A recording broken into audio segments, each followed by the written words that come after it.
वो डेट मुझे याद है, जिस डेट को मैंने डिसीजन लिया था, 16 सितंबर 2019, कि जब मैंने डिसाइड किया कि यार अब इस जॉब से रिज़ाइन करते हैं।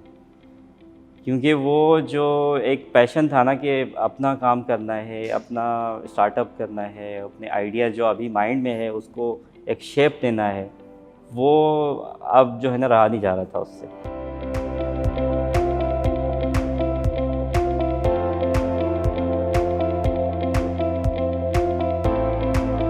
मेरे फादर जो हैं उस टाइम पे एक आटे की चक्की पे काम किया करते थे, so on daily wages.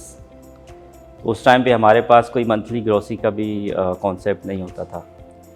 So in spite of जो फाइनेंशियल स्ट्रगल्स, उन्होंने कभी जो है ना उस कमिटमेंट से दूर नहीं हटने दिया कि एजुकेशन प्रोवाइड करनी है हमें।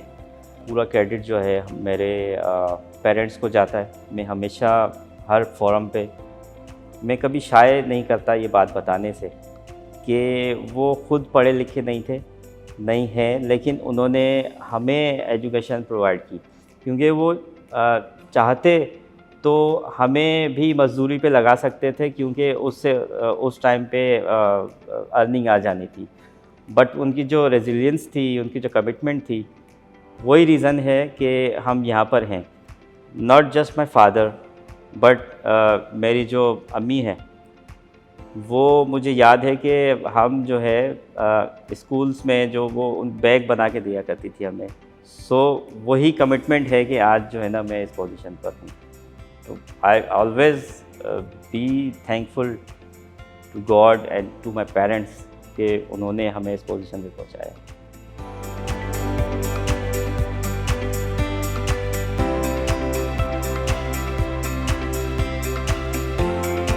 कंप्यूटर का बटन जो होता था ना, वो सीपीयू एक बड़ा सा होता था, उसका बटन ही कॉलेज के ज़माने में आके ऑन किया था।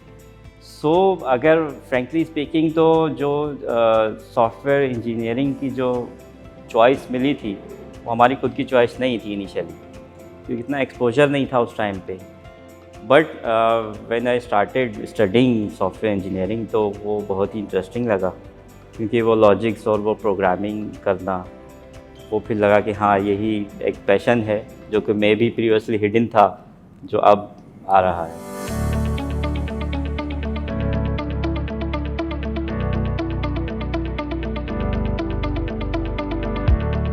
Through out my professional career, even जो यूनिवर्सिटी के फाइनल ईयर से लेके एक चीज़ कांस्टेंट रही थी कि एक पैशन था कि एआई पे काम करना है और खुद का जो प्रोडक्ट है उस पे काम करना है।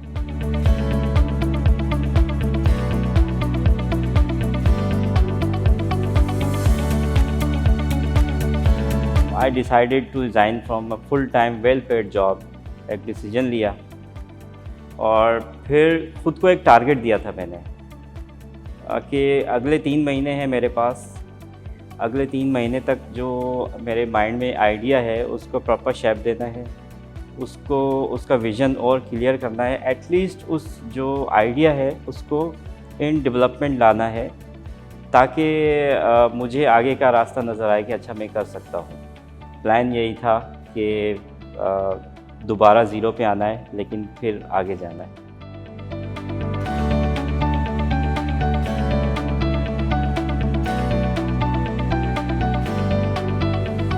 उस रेजिग्नेशन से अराउंड 3 मंथ्स या 2 मंथ्स बाद एक कॉल आती है मुझे, मेरे एक्स कुलीग की कॉल आती है कि आफ्ताब आपसे कोई बात करना चाह रहा है। ठीक है, मैंने कहा ठीक है भाई, बात करवाएं। So it was boss from the job जो मैंने रिज़ाइन की थी। उन्होंने कहा कि यार आफ्ताब, एक कंपनी है जिसको एक टेक कंसल्टेंट की नीड है, तो मैं चाह रहा हूँ कि आप उनसे बात करें। मैं आपको नंबर फॉरवर्ड करता हूँ। शी वाज सीईओ ऑफ सेहत कहानी, डॉक्टर सारा। उनसे बात हुई। उनकी जो एंटायर टेक टीम है, उसको हेड करने के लिए उनको टेक कंसल्टेंट रिक्वायर्ड था। एक बड़ा टेलीमेडिसिन ऐप, जो पाकिस्तान की लीडिंग टेलीमेडिसिन ऐप है, वो मेरे पास आना, ये भी एक बड़ा एजाज़ था उस टाइम पे।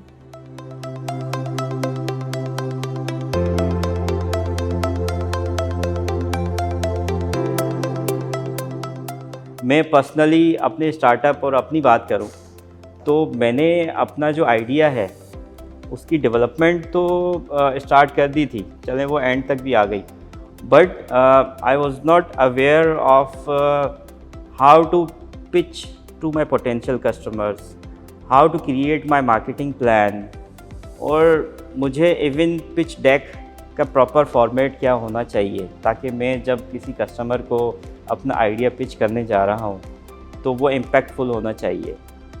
ये सब मैंने आके, मेरी टीम ने भी या आके यहाँ पे सीखा है, जो कि NIC हमें मेंटोरिंग सेशंस और लर्निंग सेशंस करवाता है उनके through.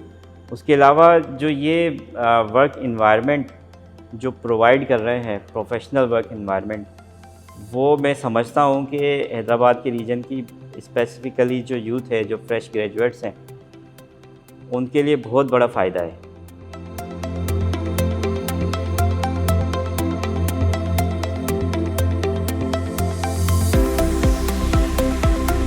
Being humble, being thankful what you are right now, ये बहुत मैटर करता है आपकी लाइफ में।